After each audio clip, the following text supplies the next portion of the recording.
I spent $25,000 to take my whole family to Italy, with one simple hope, to heal together.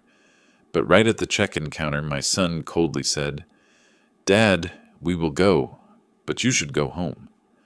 I stood in the crowded terminal, suitcase in hand, and realized, in their eyes, I was only a wallet, nothing more. Before I tell the full truth behind this shock, please hit subscribe and let me know where you are listening from in the comments. Your support is the reason I can keep exposing the whole story. My name is Jonathan Hale, 70 years old, retired after 40 years of teaching European history at a small college in Boston. I still wake up at 5 in the morning as I did when I taught, brew a pot of strong coffee, open the window to the quiet street, then unfold the newspapers waiting at the porch. The ivory-painted wooden house, Eleanor, my wife, once cared for, is now spotless, silent. Since she left, even silence has a scent. The wax on oak, the must of old paper, and the lavender clinging to a scarf hanging on the back of a chair. This summer, I wanted to break that silence with the footsteps of family. I wanted to go to Italy, the place I had taught about for decades, ancient Rome, without ever taking them there. Rome, Florence, Venice. The names, spoken aloud, sounded like thin metal chimes, clear and far-ringing. I imagined one afternoon before the Pantheon, holding my grandchildren's hands, telling them about a dome built 2,000 years ago that still stood. One morning in the Uffizi, explaining to Anna why Botticelli painted the wind as hair. One night on a vaporetto down the Grand Canal, letting Luke count the bridges.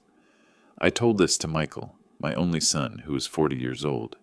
He once held a steady position at a bank, then left to start his own company, failing again and again. Many times I secretly paid his debts, kept his house from foreclosure, covered school fees for my grandchild, and made sure his family did not fall apart. Outwardly, Michael still carried the busy air of a successful finance man, but I, more than anyone, knew his shaky reality. He looked at me, fidgeting with his wedding ring as he always did when calculating, then smiled. "Dad, great idea. I'll take care of all the bookings. You just relax." My heart eased, not only because of his quick answer, but the way he said it, as though he was lifting a weight off me. Sandra, his wife, also smiled, blonde hair tied neatly back, her smartwatch glowing a green dot. "We want you to truly rest. The kids will love it." I nodded. The words, "I'll take care of it," are always easy to hear, especially past 70. I had spent a lifetime taking care of others, students, colleagues, the college, the family, so being relieved of duty made me feel grateful. That evening I sat at the wooden desk, opened my old laptop, and updated the financial spreadsheet I updated every month. My pension was decent, plus savings and consulting, honorariums. I set aside $25,000 for the trip, marked with a green cell. Italy, family trip, June. I had promised Eleanor long ago to take the kids to Venice.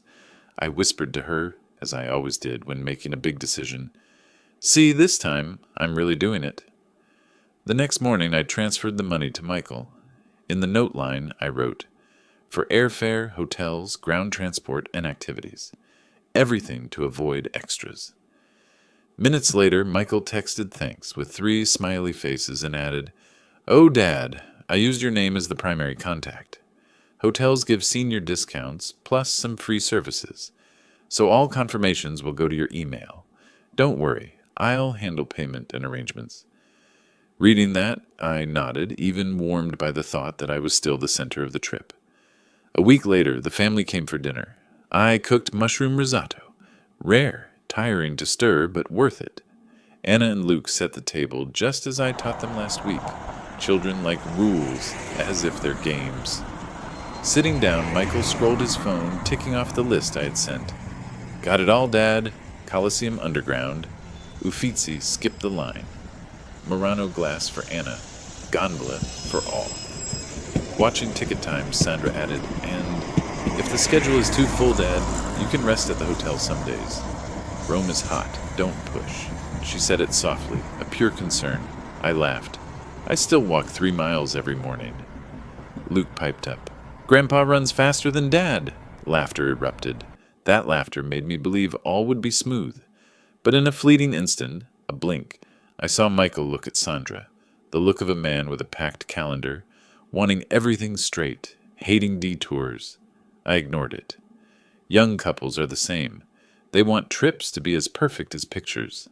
I spent Sunday afternoon organizing medical papers, travel insurance, passport scans, and my doctor's emergency contacts. Former professors' habits of meticulous preparation clung to me even in retirement. In my second drawer, I kept a folder marked Italy. I began filling it with printed maps, basic Italian vocabulary lists, and addresses of old bookshops in Rome from a colleague at Sapienza. I even jotted small stories to tell the kids, Brunelleschi tricking masons with wine to set the last stone of Florence's dome, Galileo writing letters to his nun daughter. Children remember stories better than facts, a lesson from a lifetime of teaching. Another week passed. Michael texted, tickets booked. Hotels on hold, Rome near Piazza Navona, Venice with canal view, waiting for final confirmation, then I'll send the itinerary. I answered, thank you. I just need dates and times to prepare. He sent a thumbs-up emoji. Sandra followed minutes later. Dad, bring soft-soled shoes. Italy's stones are slippery. And if we take the kids to a theme park outside Rome, you won't like it. Better if you rest at the hotel then? Still, gentle words. I replied, okay, thinking it reasonable. I didn't care for theme parks. At lunch in a cafe near my old college, I met Arthur, a retired colleague from Roman history. I told him the plan. He teased, finally bringing theory outside the classroom. I laughed. He asked, the whole family? I nodded, both proud and faintly anxious, the fragile feeling of someone building a bridge out of memory. Perfect, Arthur said. Get a photo under the Arch of Titus. Students will howl with envy, I promised. That evening I pulled a hard suitcase from the basement and dusted it. A softened pair of leather shoes, a sand-colored fedora, and a light coat Eleanor had chosen for our Portland trip years ago. I laid them side by side on the bed, packing while talking to myself. I must take the kids to Trastevere for gelato, show them evening light on golden walls. In the angled sunlight through the bedroom, I caught my shadow on the wall, tall, thin, slightly bent, the stoop of age and years leaning over a chalkboard. Yes, old, but still walking, thinking, loving. Another night, Michael dropped Anna off at the piano. Standing at the kitchen door watching me chop onions, he joked, Dad, in Italy, don't argue with tour guides about Roman history. I laughed. I'll be silent like an archaeologist. He smiled too. Looking closely at his eyes, he seemed weary these days. I offered, if you're overloaded, I can help book some things. He shook his head. No need. Let me handle it. That night, I sat before my leather notebook. I wanted to write Eleanor a few lines, a strange habit only I understood. Darling, I will take the children to Venice, not to prove anything, just because I want them to see stone bridges spanning salt water, the way good people span silence. I hope this trip lessens the emptiness of the house without you. I closed the notebook. Outside, the summer city murmured. From across the street came laughter, young and loud. My heart warmed, like each time a student finished a fine presentation. From somewhere rose gratitude. Grateful I still had strength to dream, money to invite the family, patience to believe that trips, if carefully arranged, can heal. Early Sunday morning, I walked around Boston Common. The air carried the smell of freshly cut grass. I stopped at a wooden bench where Eleanor and I used to sit. Joggers passed by, sweat glistening. A young couple pushed a stroller, whispering to each other. I caught the husband's glance as it brushed past me, then paused. A friendly look from someone who understood that old age was not just a number, but a way of life. I smiled back. When I returned home, I found an envelope on the steps. Michael had printed a packing list, neat bullet points, ending with the line, "Dad, don't worry about anything. I'll handle it." I held the paper, hearing it rustle like a bird's wing. In that moment, I felt lighter. To be handled by one's children. Is that the happiness many people seek at the end of life? I didn't know. But I knew I believed. A man who had taught history for 40 years, if he no longer believed in the ability of people to correct themselves, then who was he teaching? I placed the paper in the Italy folder. The departure date was circled on the calendar. In the kitchen, the kettle whistled softly like an appointment kept. I opened the window. The wind carried the scent of distant rain. I closed my eyes and imagined Venice's catalog of light spilling across the canals. I did not know that in that wind were tiny signs. The words, "Don't worry. I'll handle it. Dad can rest at the hotel," arranging themselves into another story. But in that moment, my excitement was real, and the promise of the trip as real as the key I always carried in my pocket. Cool, solid, enough to open a summer's door. Departure day came quickly. I had packed the night before. Neatly folded clothes, a softened pair of leather shoes, a sand-colored fedora, and the leather notebook where I jotted a few notes on the sights. At dawn, I put on a pale blue shirt, tied a simple tie, and slipped into the light coat Eleanor once bought me.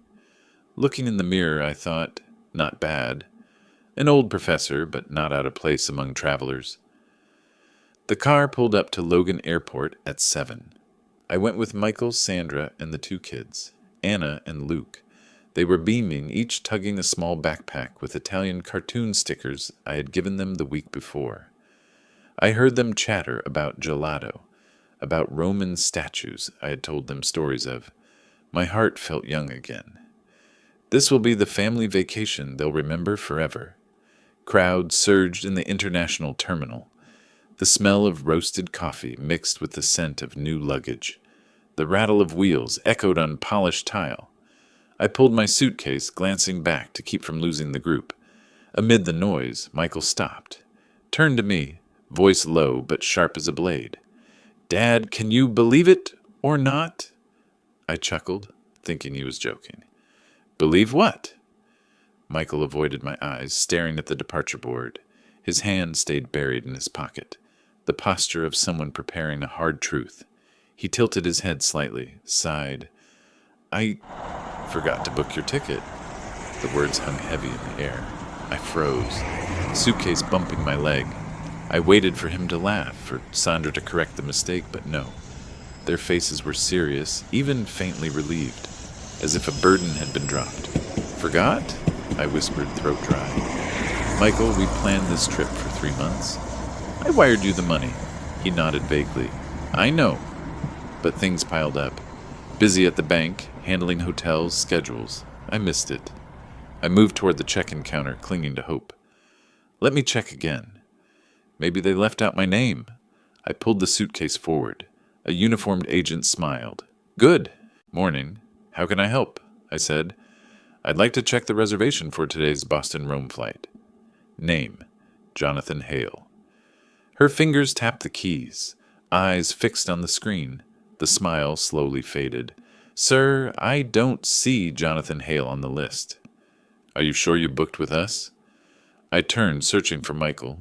He stood a few yards away, hands in pockets, eyes locked on security. I swallowed hard. "Please check again." "My family is traveling with me." Name: Michael Hale. "Yes, here it is," she confirmed. "Michael Hale, 4 passengers, flight at 10:15 this morning." But no Jonathan Hale. The ground tilted beneath me. The airport sounds, boarding calls, clattering wheels, crying children, swelled like mockery. I gripped the counter, hand trembling. Michael stepped closer, placed a hand on my shoulder, voice pressed low. "Dad, listen." The trip is happening right now. My family is already through security. I clutched the suitcase handle. "Then we'll find another way." "Is there another flight?" Michael shook his head, clipped. "No, we won't do that." I stared into his eyes. Michael, you're scaring me. What's really happening? He glanced at his watch, voice firm, chilling. What's happening is, you need to go home. We'll handle this vacation ourselves. Handle it themselves? My voice cracked. I had spent $25,000. Paid for hotels, car rentals, and activities for the children. And now they told me I had no place in the trip I had funded. Michael shrugged, eyes sliding away. And we appreciate it, truly.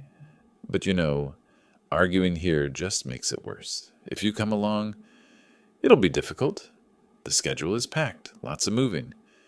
You walk slower, the heat will wear you down, Sandra added, sweet voice, sharp as a razor. In Italy, everyone dresses stylishly. You are too plain. I worry you'll feel out of place, and the whole group will lose joy. I went numb. That cut deeper than forgot the ticket. To them, I was not only a physical burden, but also an embarrassment. I looked down at the coat Eleanor had chosen, remembered her words. You look every bit the professor in this. Yet now my daughter-in-law saw it as a mark of backwardness, and my son saw me as an obstacle. A family past, the father about my age wearing a sports t-shirt, arm draped over his grown son. I felt eyes pause on me in pity. Then the click of a phone camera. The image of an old man abandoned by his children, captured by a stranger. My chest grew heavy as stone. You're leaving me? Michael checked his watch, lowered his voice, urgent. I'm sorry, but the plane is boarding. We can't stop. Dad. Understand. Coming with us would only complicate things. I stood rooted, watching 4 figures turn their backs toward security. Anna glanced back, waved innocently. Bye, Grandpa. See you soon. But Sandra's hand pulled her quickly. Along I was left alone. Suitcase toppled at my side. The smell of coffee, the boarding call blared. A Z613 to Rome. Final boarding. A message for hundreds, but closing a door on me alone. Inside, I plunged into darkness.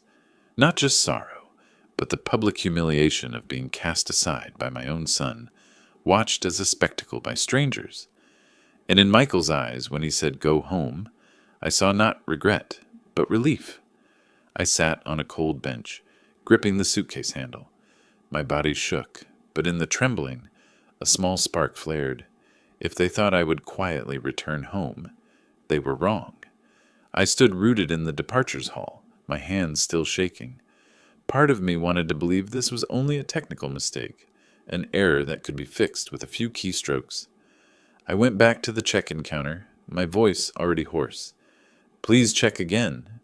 There must be some mistake. My son said he booked for the whole family. The agent gave me a sympathetic look, then dialed and typed faster, as if to prove her thoroughness. A few seconds stretched longer than an hour. She spoke slowly. I see a reservation for Michael Hale. 4 people. Booked. 2 months ago. No changes or additional passengers since that date, sir. 2 months ago, I shuddered. Exactly when Michael told me, Dad, let me handle it. Which meant that from that moment, he had already decided to cut me out. Not forgetting, not confusion, but a plan made in advance, wrapped in 2 cold words. Go home. I forced myself to ask more. That's impossible. My son said we discussed plans for 3 months. I transferred all the money to him 6 weeks ago. You're sure there's no mistake? She sighed, glanced around, then lowered her voice. Sir, the system records every action. I can state for certain this booking was originally for 4 people, and has remained so until today. The words hit my chest like a hammer. I staggered back from the counter, clinging to the suitcase handle like a drowning man grasping a branch. Old conversations rang in my head. The dinner at my house, when Michael eagerly ticked off the sightseeing list, when Sandra gently suggested I could rest at the hotel for comfort, when my son smiled and said, Don't worry, I'll handle everything. All of it suddenly stood revealed, not concern but the bricks of a script to remove me, piece by piece. My phone buzzed. A new message lit the screen. Sorry, Dad. We'll call you from the hotel. Take care of yourself. Sorry. Call me from the hotel. Take care of yourself. As if I were a burden, they had just lain down with relief. Those hollow words tightened my chest. So in my own child's eyes, my role was merely a wallet that pours money, while my presence was unnecessary. I sat on the freezing chairs in the waiting area, looking up at the departure board blinking final boarding, Rome. My heart cracked when the line flipped to departed. The plane carrying my family had taken off, flying toward the dream I had lit, leaving me behind in a sea of strangers. A middle-aged couple nearby glanced over, whispering. I caught their pitying eyes and, worse, saw a young man lift his phone for a quick shot. Perhaps the image of an old man left at an airport looked too strange, too pitiful, not to become a story for the world to gossip about. I lowered my head, felt hot blood rush, and my ears were ringing. I, Jonathan Hale, who once stood at a lectern before a hall of students listening in silence, now sat here like a castaway, rejected by my own blood. In that moment, I felt myself shrink to the smallest point, and also recognized a cold truth. To my son and daughter-in-law, I was only a burden, an odd man out who would mar the family's picture, an unnecessary shadow in their glossy travel photos. And the bitterest part was that they had not stumbled even once as they pushed me out. I closed my eyes, drew a long breath. The shame was burning, but beneath that ash a spark was catching. If they thought I would quietly go home and swallow the humiliation, they were wrong. I reached my house when Boston was tilting toward evening. The last light stretched across the window frame, pulling long stripes over the wooden floor. The home that was already quiet now became the only witness to the disgrace I had just endured. I hauled my suitcase up the steps, the clatter of its wheels like a reminder that the dream trip had ended before it began. In the living room, the family photo from last Christmas still sat on the shelf. I saw myself in the middle, smiling, arms around my two grandchildren, Michael and Sandra, behind me, half smiles. Then I was naive enough to believe family love could not be bought or sold. In truth, with only $25,000 and a plan arranged 2 months earlier, they had pushed me out as if I were excess. I stepped into my study, the room where Eleanor used to help me organize papers when she was alive. The oak desk drawer still held its old order. Financial files, bills, letters. Since her death, I had rarely opened it, but today an instinct told me to face the truth. I pulled out the travel folder labeled Italy Family Trip in my own hand.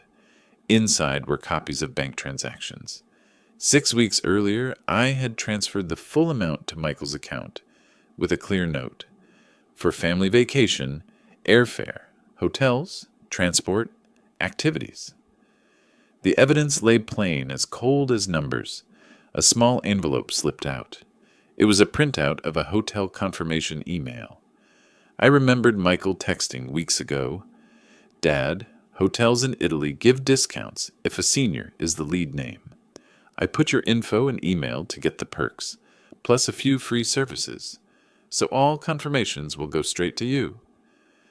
That day I felt pleased, thinking I was truly the center of the trip. Now that very detail had become the key. In the email, the information showed clearly. Grand Canal Hotel. Reservation confirmation. Primary contact, Jonathan Hale. The guest list read Michael, Sandra, Anna, Luke, and the name Eleanor Hale in place of mine. I went still, fingers crushing the paper. So they had used my late wife's name to erase my presence. I lifted the landline and dialed internationally. A woman's voice answered, Grand Canal Hotel, good afternoon. How may I assist you? I kept my voice steady. I want to cancel the reservation under the name Hale. Confirmation number 48627. Contact email. Jonathan.Hale@. She typed, then confirmed, yes, sir. A booking for 7 people, 10 nights, a Canal View suite. Are you certain you want to cancel? As it is close to arrival, there will be a fee of $3,500. I stared at the email in my hand, at Eleanor's name printed coldly where mine should be, and answered firmly, "Cancel it now." Immediately the clerk hesitated, then said, "Yes, sir. It's canceled. When the guests arrive, we will inform them that the reservation was canceled by the primary contact, Mr. Jonathan Hale, at 6:47 p.m., Boston time." I smiled faintly, not from joy, but because the board had turned. They would learn the moment they stepped into Venice that I was no longer a pawn to be led. Hanging up, I felt a new current of strength rise. My whole body seemed to shed a weight. For the first time in years, I did not feel helpless or passive. In the frame on the desk, Eleanor smiled softly. I whispered, "See, I'm not letting them do whatever they want anymore." Outside, sunset reddened the Boston sky. In me, another dawn was breaking, a dawn of counterattack. The next morning, sunlight poured through the curtains, pale and calm. I woke from the longest sleep I'd had in weeks. No more dreams of airport crowds. No more images of Michael saying, "Go home." Instead, a strange clarity, as if my mind had been rinsed clean. I brewed coffee with the old machine Eleanor loved. The aroma rose, recalling mornings when she was alive and we sat by the window, talking about work and the children. Now I was alone. But perhaps this very solitude gave me the clearest view. The phone still flashed dozens of missed calls. I set it aside and let them ring into emptiness. I opened the filing cabinet and pulled out old folders. The papers I had neglected now turned into an indictment. The first stack, Michael's college tuition receipts. I had paid almost all 4 years from savings and consulting side work. Back then I thought simply, parents have a duty to lift their children. The second, the lease for Michael and his wife's first apartment, bearing my guarantor's signature. Without me, no rental company would trust a young couple buried in debt. Next came the emergency loans when Sandra needed surgery, when Michael changed jobs, and when they wanted a bigger house in the suburbs. I did a quick tally with a calculator in just the past. 10 years, the money I poured into shielding them exceeded $47,000. All of it advances that never came back. I sat still, each figure carving itself into memory like a blade.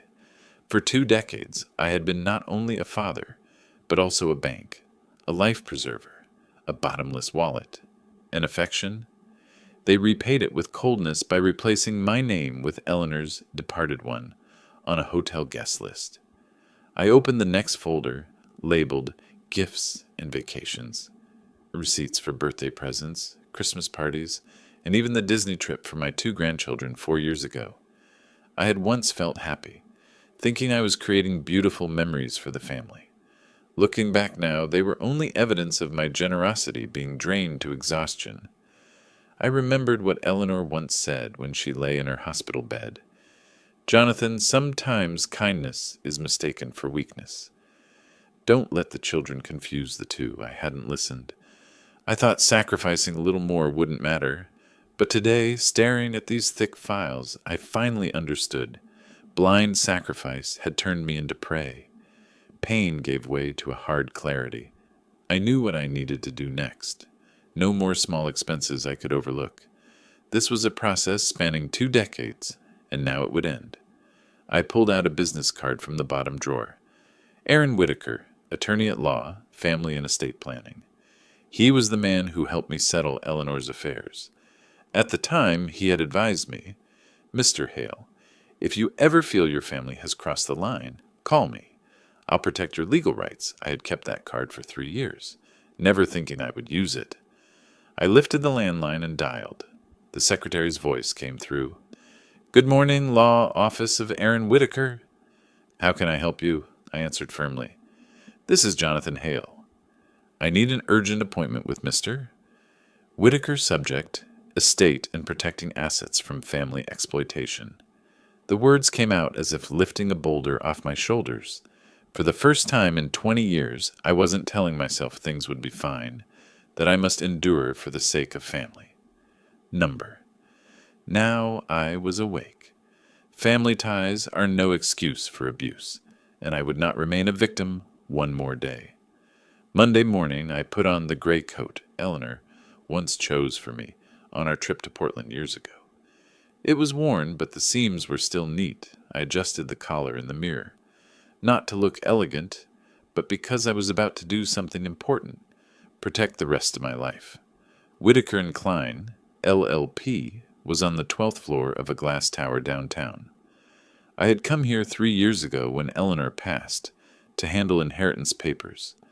Aaron Whitaker was a blunt man, never evasive, with the eyes of someone accustomed to family battles. When I entered, he rose to shake my hand, firm but not crushing, enough to remind me he stood on my side. "Jonathan, it's been a while.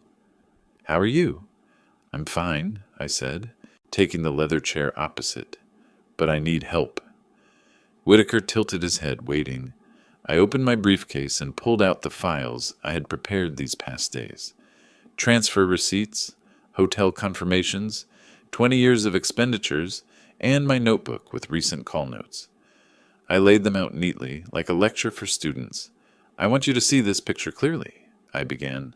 20 years, this many payments, this many rescues. And in return, you see it. I pointed to the hotel email line where Eleanor's name replaced mine. Whitaker turned the pages, his eyes sharpening with professional focus. "This is proof of financial dependency, and now exclusion. What could even be considered financial abuse within the family? The texts, the veiled threats you documented are also crucial." He tapped his pen on the table. "Jonathan, how far do you want to go?" I looked out the window, sunlight glittering on the Charles River. I don't want revenge. I want justice. I want to be certain every dollar I saved is no longer a tool for their manipulation. And I want them to understand betrayal has a cost. Whitaker nodded. "First step, we'll rewrite the will." "You have every right to disinherit your son, Michael Hale. With clear evidence of financial abuse and coercion, any challenge to overturn will is very unlikely to succeed. I'll draft it." I exhaled, this time with relief. "Do it the surest way." Whitaker continued. "Also, I advise setting up a trust, so your estate transfers directly to organizations or causes you choose, bypassing family interference. Even if Michael hires lawyers, it will be nearly impossible for them to touch a cent." I asked. "And the grandchildren?" "I don't want them punished. You can specify in the trust. Scholarships, education funds, or small allowances, but keep them out of their parents' hands. That way your legacy supports the next generation, while cutting off exploitation by your son." I nodded. "Do it. I want my money to go where it should, not to fund another luxury trip for them." Whitaker jotted notes, then looked up. "Would you like to inform them soon, or let them learn when the time comes?" I gave a faint smile. "I want them surprised." As surprised as I was at the airport, we agreed to sign within a week. Leaving the office, I felt lighter. Standing in Copley Square, crowds rushed past, and I recalled my students. When I lectured on the Roman Republic and its fall to greed, I thought, history always repeats, only the scale differs. Entering the subway, I checked my phone. A stream of unread messages, all from Michael and Sandra. "Dad, please call back." "We don't have money for another hotel." "The kids are crying." I looked at them, but they didn't open. I slipped the phone into my coat pocket. Calm. Now I had the law on my side. And for the first time in years, I was no longer the passive one. The following Monday, I returned to the glass tower on Boylston Street. Boston's sky was clear, early summer wind ratting leaves in the square like invisible applause. I stepped into the elevator, carrying the folder Whitaker had prepared, light-hearted as though about to teach one last lecture, closing a course full of lessons. The conference room at Whitaker and Klein gleamed, walnut table polished, leather chairs in rows. Whitaker waited with his secretary, Nora Patel, with petite silver-rimmed glasses, and a young legal assistant named Evan Brooks, holding a video camera. Everything was arranged to leave no opening for legal challenge later. Whitaker smiled. Jonathan, today is a milestone. Are you ready? I've been ready since the moment they left me at the airport, I answered, quiet but clear. On the table, the new will lay printed, 20 pages clipped neatly. Whitaker opened it, read the key sections aloud, voice steady. The testator, Jonathan Hale, in sound mind and full volition, hereby disinherits his son, Michael Hale, from any inheritance due to acts of financial abuse and direct threats to the testator. Assets, including real estate, savings accounts, securities, and retirement funds, shall be transferred to the following charities and educational institutions. He listed Boston University Scholarship Fund, a children's support organization, and a community health center where Eleanor once volunteered.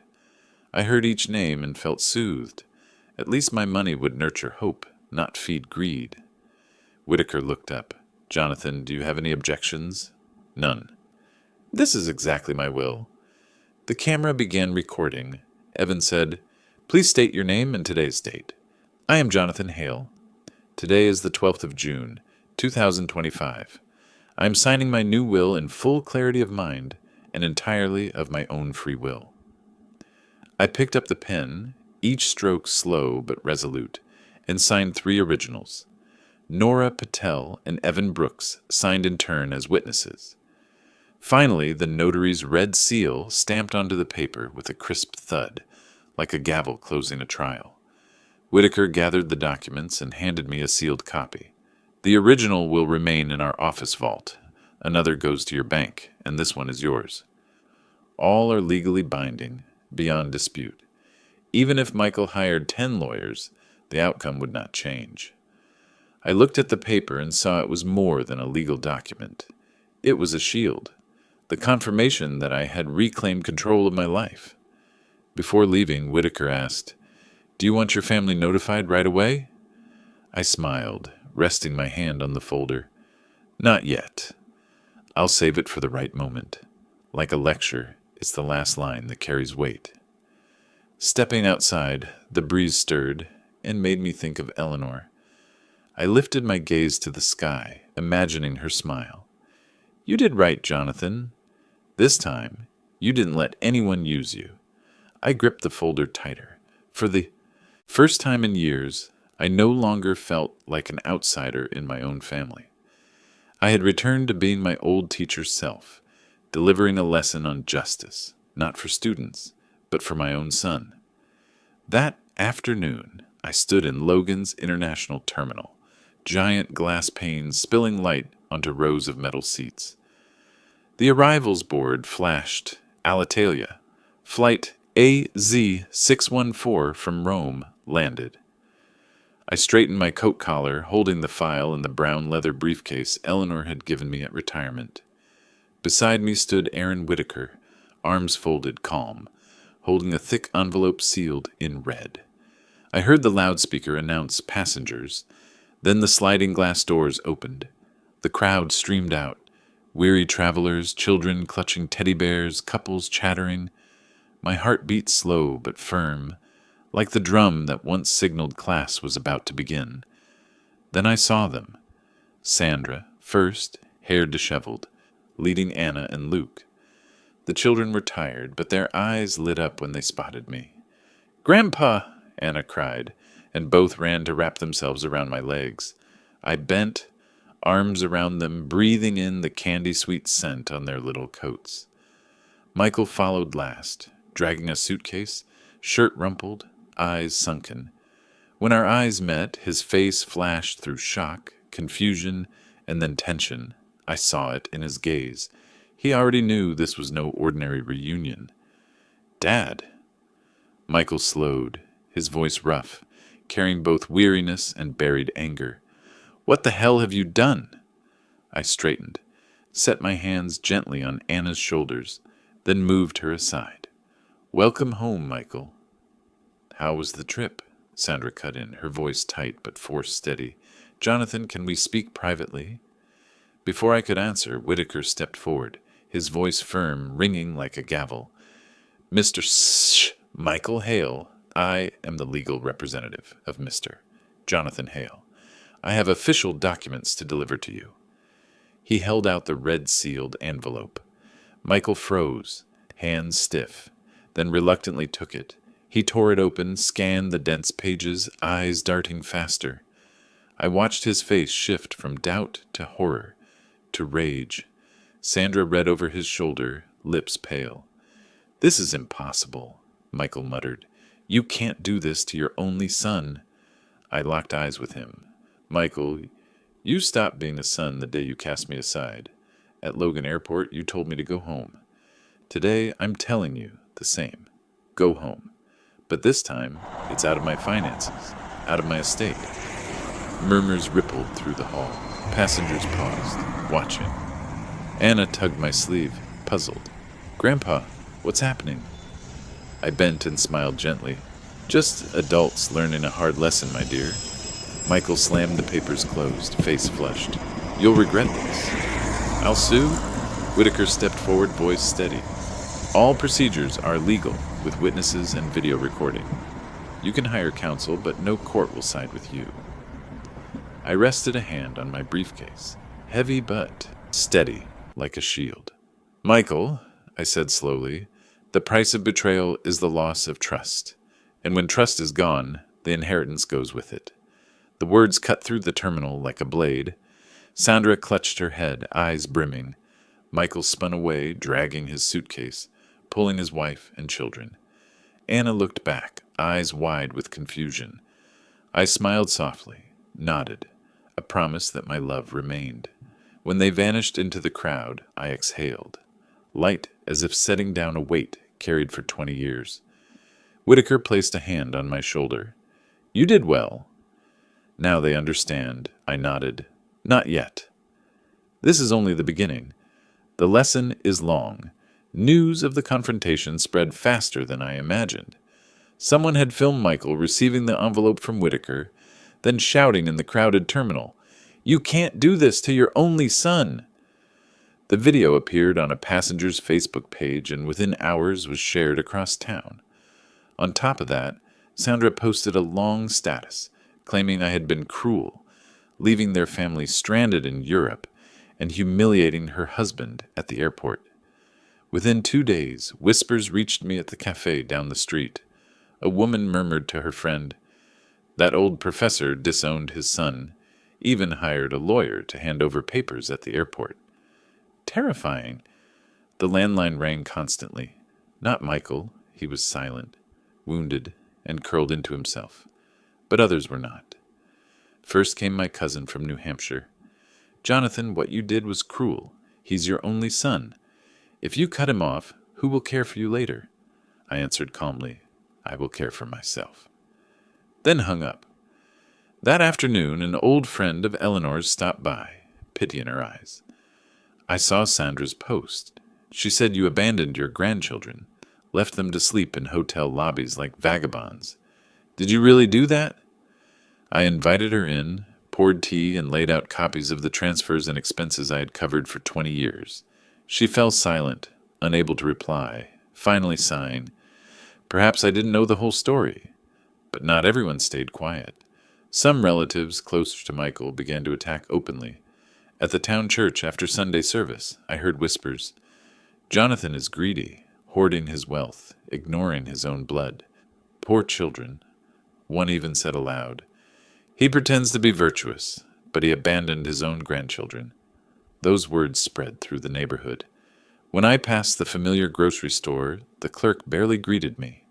An old friend from the retirement club avoided my eyes. The price of speaking the truth, it seemed, was suspicion from those who didn't know the whole story.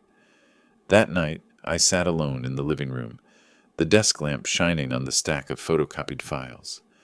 I turned page after page, transfers to cover Michael's failed business in 2012, Sandra's hospital bills I quietly paid, Anna's piano lessons, Luke's soccer fees. Numbers lined up neatly, like an indictment written in figures. I knew what I had to do. If people wanted the truth, I would show them the truth. The next morning, I mailed 12 packets of copies to 12 people.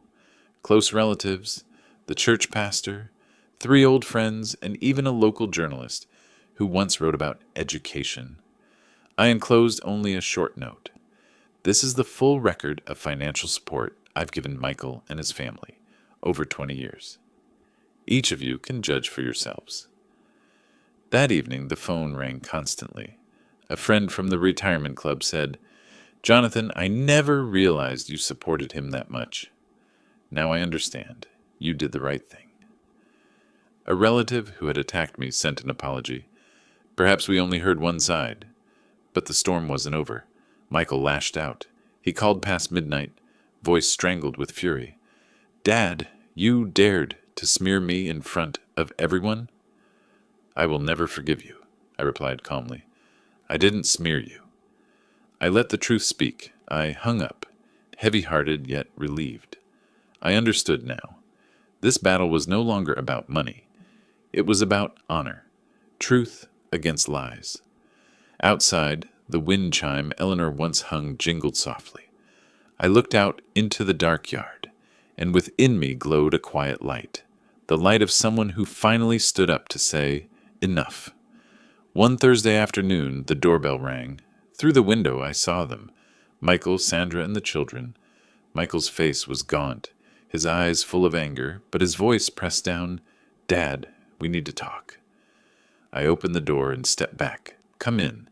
But remember, this is my house." They sat in the living room, late sunlight falling on Eleanor's portrait. Anna and Luke clutched their stuffed animals, silent, sensing the tension. Michael began, "You turned the whole family against me. You sent papers everywhere. Do you want me branded a parasite for life?" I set my teacup down slowly. "No, Michael. You did that yourself. I only let the truth be seen." Sandra cut in, voice trembling but sharp. "Jonathan, you can't cut us off completely. Think of the children. How will they grow up with nothing?" I met her eyes. "They will grow up with scholarships and education funds, things that will never pass through their parents' hands. You've already proven you can't be trusted with more." Michael shot to his feet, slamming the table. "You can't do this. I'll sue. I won't let you destroy this family." I stood too, facing him, only a breath apart. "This family was destroyed the moment you abandoned me at the airport. That day, you made your choice. Today, I am only showing you its price." The air thickened. The children looked between him and me, bewildered. I knelt, stroked their hair. "My dears, Grandpa still loves you." But love doesn't mean letting others take advantage. Whitaker entered. I had called him beforehand in case a witness was needed. He set a thick folder on the table, the notarized will, the video of the signing, the full records. "Everything is legal. There is nothing to contest." Michael collapsed into the chair, head in hands. Sandra bit her lip, eyes wet. For the first time, the room held no blame, only the bare truth. I exhaled, lighter. "From today, everything is clear. You may live as you choose, and I will live the rest of my life in peace." I led the children out to the porch to breathe the evening air. They hugged me again, whispering, "Grandpa, we still want to hear Roman stories." I smiled, promising that one day I would continue. The door closed behind us, leaving Michael and Sandra with the truth they could not undo. I looked up at the sky, the sunset laying gold over Eleanor's garden. Inside me there was no bitterness, only the peace of a man who had reclaimed his honor. When the door shut behind Michael and Sandra, I knew the battle was over. I was no longer the father left behind at an airport, but the man who had restored his dignity, his justice, and his peace. Money could be lost, kinship strained, but dignity, once reclaimed, would never fall again. If you found this story meaningful, please like and subscribe so you don't miss the next true story. And leave a comment to tell me where you're listening from. Your support is the strength that lets me keep revealing what others want, hidden